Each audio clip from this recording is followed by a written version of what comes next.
Mussoorie MLA Ganesh Joshi is gearing up to win another innings in Mussoorie politics. The MLA, who is known for his open approach and fearless nature, in an interview with News.com, talked about his strategy to win Mussoorie in 2017 Assembly elections.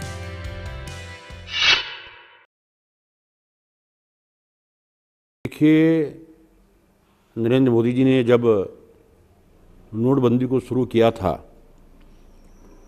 उन्होंने एक appeal देश की जनता से की थी और देश की जनता से 50 दिन का समय मांगे था, जिसके अभी 10-12 दिन बाकी हैं और आम जनमानस ने उसका समर्थन किया था। मुझे भी बैंक की लाइनों में जाने का मौका मिला और मैंने जब लोगों से पूछा,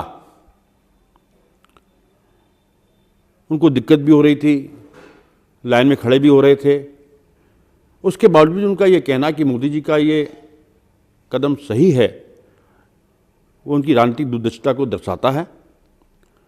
और देखिए, कोई भी अच्छा अगर हम काम करते हैं तो शुरू में से थोड़ी दिक्कत आती है, या मैं कहूँ जिस प्रकार मलेरिया को ठीक करने के लिए कुनैन की दवा दी जाती है, तो आज भ्रष्टाचार को समाप्त करने के लिए मोदी जी ने कदम उठाया है। थोड़ी सी परेशानी लोगों को हो रही है, लेकिन उसके दूरगामी रिजल्ट अच्छे आने वाले हैं। जनता इस बात को जानती है, इसलिए परेशानी के बावजूद इसमें मोदी जी के साथ खड़ी है। अगर आने वाले समय में इसके फायदे हैं तो आपके विचार से वो क्या-क्या फायदे हैं?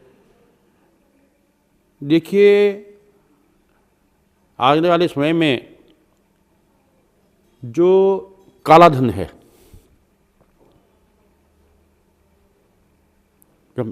जब हम कैशलेस पर आ जाएंगे, सारा काम साफ सुथरा होगा, कैशलेस ट्रांजेक्शन होगा, तो ये काला धन की जो प्रथा है समाप्त हो जाएगी। और यही एक सोच लेकर मोदी जी ने कदम उठाया, क्योंकि अगर आपने देखा होगा, कश्मीर के अंदर जो पत्थरबाजी, जिनसे ये 500 और 1000 के नोट बंद हुए, कश्मीर के अंदर पत्थरबाजी बंद हो गई। वहाँ पर एक नकली नोट पाकिस्तान से आते थे और एक पत्थर को फेंकने के लिए 500-500 रुपये वहाँ के नौजवानों को दिए जाते थे। तो इसका भी असर पड़ा है, क्योंकि आतंकवादी उस पैसे का दुरुपयोग कर रहे थे जो करेंसी वहाँ से आती थी। तो इससे भ्रष्टाचार समाप्त होगा, ये संदेश देने का काम मोदी जी ने किया। बिल्कुल एक बहुत बड़ा मुद्दा होने वाला है। जिस प्रदेश का मुखिया सीधा सीधा एक टीवी चैनल पर स्टिंग के दौरान ये कहता हुआ दिखाई दे रहा हो कि मैं टॉपअप कर लूँगा, मैं आंखें मूंद लूँगा अपने विधायक, अपने विभाग से आप जितना मर्जी पैसा कमा लो, तो आप कल्पना कर सकते हैं कि वहाँ भ्रष्टाचार मुद्दा नहीं होगा। क्योंकि रोज़ कोई ना कोई घोटाले सामने आ रहे हैं। सीएजी की रिपोर्ट में सामने आ गया है, केंद्र से जो पैसा आपदा के लाया, उसको कैसे इन्होंने ठिकाने लगाया, वो रिपोर्ट सामने आ गई है। और आज पूरा देश मोदी जी की ओर देख रहा है, हमारा प्रदेश भी उस ओर देख रहा है कि 2.5 साल के कार्यकाल में मोदी जी ने जब शपथ ली थी, तो उन्होंने कहा था, न मैं अपने लोगों के लिए बना हूं, न मैं अपने लिए बना हूं, न मैं खाऊंगा, न मैं खाने दूंगा। और आज 2.5 साल की मोदी जी की सरकार में किसी भी मंत्री के ऊपर भ्रष्टाचार का कोई आरोप नहीं लगा है। ये मोदी सरकार की उपलब्धि है और वही यहाँ प्रदेश की जनता इस प्रदेश में भी देखना चाहती है कि इस प्रकार की सरकार इस प्रदेश के अंदर बने, और वो सरकार सिर्फ भारतीय जनता पार्टी का नेतृत्व ये काम कर सकता है। तो ये भ्रष्टाचार एक बहुत बड़ा मुद्दा इस प्रदेश के अंदर होने वाला है। देखिए, मसूरी के साथ भी बहुत अन्याय हुआ है। मैंने मसूरी के लिए एक पेयजल योजना का सर्वे कराया था, उसके सर्वे के लिए 2 करोड़ रुपये स्वीकृत कराया था और उसका डीपीआर बनाकर उन्होंने केंद्र सरकार को भेजना था। मैंने केंद्र सरकार में बात की थी, लेकिन आपने इसलिए रोक दिया कि साहब डीपीआर चली जाएगी, केंद्र से पैसा आ जाएगा तो इसका लाभ गणेश जोशी को मिलेगा। मैंने संघर्ष करके 32 करोड़ रुपये की पार्किंग सैंक्शन कराई थी, उसका शिलान्यास खुद माननीय मुख्यमंत्री जी ने किया था। लेकिन उसका काम जिस गति से चल रहा है, 1 साल के अंदर आधे से ज़्यादा काम हो जाना चाहिए था, लेकिन उनको लगता है कि अगर ये बनकर आ जाएगी तो इसका लाभ गणेश जोशी को मिलेगा। इसी प्रकार सहस्त्रधारा के अंदर 28 करोड़ की पार्किंग सेंक्शन कराई थी। आज हमारा पुड़कुल हाथीपांव जो रोपवे है उसको रोक दिया गया। आपने हमारा जो सिविल हॉस्पिटल है आप खुद घोषणा करके आए उसकी, उसके बाद भी उसके काम उसमें कुछ नहीं हो रहा है। उसकी जांच की रिपोर्ट आ चुकी है, उसमें फंड रिलीज होकर उस काम को पूरा करवाना है, आप उसको काम को नहीं कर रहे हैं। आप विधानसभा के अंदर मुझे जवाब देते हैं कि गढ़ी कैंट में हम ट्यूबवेल लगवाएंगे। विधानसभा के अंदर मुख्यमंत्री जी का लिखित जवाब कार्रवाई के अंदर मेरे पास है। उसके बाद आप ट्यूबवेल के लिए पैसा नहीं देते हैं तो मुझे फिर अन्य स्रोतों से, क्योंकि मैंने तो जनता को वायदा किया है, मैंने 1 करोड़ रुपया ONGC के माध्यम से लाया और ट्यूबवेल लगवा दिया। तो जानबूझकर इसी प्रकार गोरखा मिलिट्री कॉलेज को डिग्री कॉलेज बनाने की बात हमने कही थी, उसकी पत्रावली गवर्नर रूल में बिल्कुल तैयार हो गई थी, बिल्कुल फाइनल स्टेज पर थी, आपने उसको रोक दिया। तो द्वेष की भावना से काम करने से निश्चित ही मेरी विधानसभा क्षेत्र के कामों प्रभावित हुए हैं, ये मैं कहना चाहता हूँ। देखिए, हम मसूरी की जो पेयजल की एक जो सबसे बड़ी समस्या है उसका समाधान हम कर सकते थे। अगर ये उसकी DPR बनाकर केंद्र सरकार को भेजते तो वहाँ से पैसा लाकर उसको करा सकते थे। आपने इसको नहीं किया क्योंकि DPR आपने भेजनी है।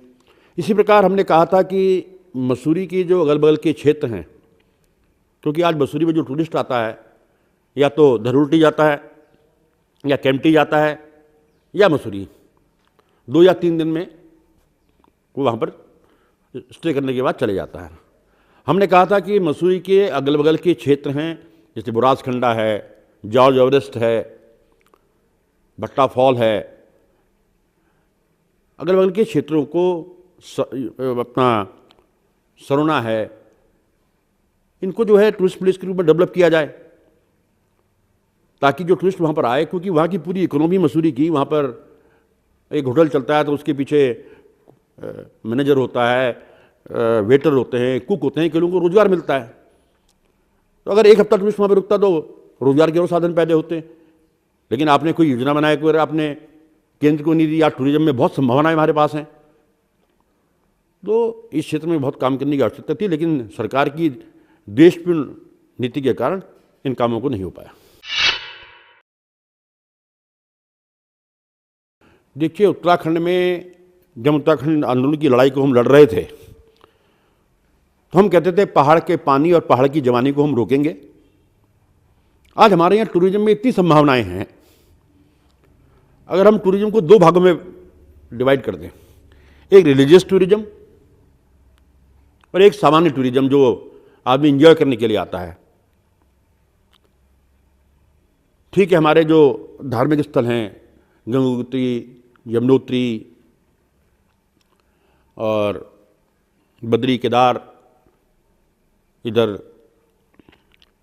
गंगोली घाट में जागेश्वर, तो वहाँ पे जो तीर्थ आएगा वो तीर्थाटन के मन से आएगा। लेकिन जो नैनीताल आएगा, जो मसूरी आएगा, जो चौखटिया जाएगा, रानीखेत जाएगा, वो एंजॉय करने के लिए आएगा। तो हमें इसको 2 पार्टों में बांटना पड़ेगा, एक रिलीजियस टूरिज्म, एक सामान्य टूरिज्म। और वहाँ पर जितनी भी सुविधाएं हम दें, अगर आप गोवा के अंदर आप चले जाएँ, गोवा के अंदर आदमी इंजॉय करने जाता है, वहाँ पर आपको दिखेगा हर उसमें आपको जो वहाँ की फेनी या वाइन जो भी होती है अवेलेबल होती है, आदमी मस्ती मारने आता है। तो उससे क्या होता है कि वहाँ के आर्थिकी मजबूत होती है। तो इसलिए टूरिज्म में हमारे यहाँ बहुत फूलों की घाटी हमारे यहाँ पर है। हम तो अगर सब कुछ छोड़कर और टूरिज्म में ये वनसूत्री कार्यक्रम करते तो इतनी संभावनाएं हमारे यहाँ हैं कि इसको हम स्विट्जरलैंड से अधिक सुंदर बना सकते हैं।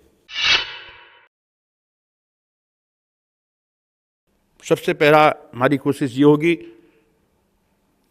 कि यहाँ के टूरिज्म को बढ़ावा दिया जाए और यहाँ के पलायन को रोका जाए, क्योंकि आज उत्तराखंड की जो इकोनॉमी है मनी ऑर्डर बेस्ड इकोनॉमी है।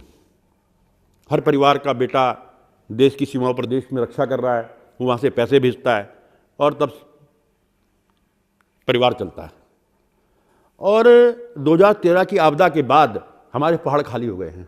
लोगों के अंदर एक मन में एक भय सा बैठ गया है। हर एक आदमी देहरादून में आना चाहता है, हर एक आदमी हरिद्वार में बसना चाहता है, ऋषिकेश में बसना चाहता है। तो हमारे पहाड़ खाली हो गए हैं, तो हमें पहाड़ों के पलायन को रोकना होगा। इस प्रकार के साधन उपलब्ध करने, रोजगार के साधन उपलब्ध करने होंगे। हमारे यहाँ फलों की खेती हो सकती है, बहुत बढ़िया फलों की, फूलों की खेती हो सकती है। तो इस क्षेत्र में काम करके पलायन को रोकना बहुत जरूरी है। बिल्कुल, देखिए, आज अगर हम इस टेक्नोलॉजी को इस्तेमाल करेंगे, धारचूला जैसा दूरस्थ क्षेत्र, मुंशारी जैसा, अगर वहाँ पर ये सुविधाएं उपलब्ध होगी और किसी का हम इलाज कर रहे हैं तो अमेरिका के किसी डॉक्टर से अगर हमने कंसल्ट करना है तो इसके माध्यम से कंसल्ट करके उसका इलाज हम कर सकते हैं।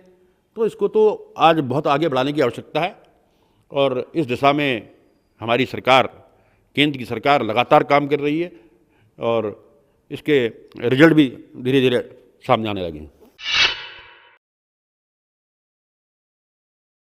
देखिए, जब मैंने चुनाव लड़ा था तो मैंने जनता से एक वायदा किया था।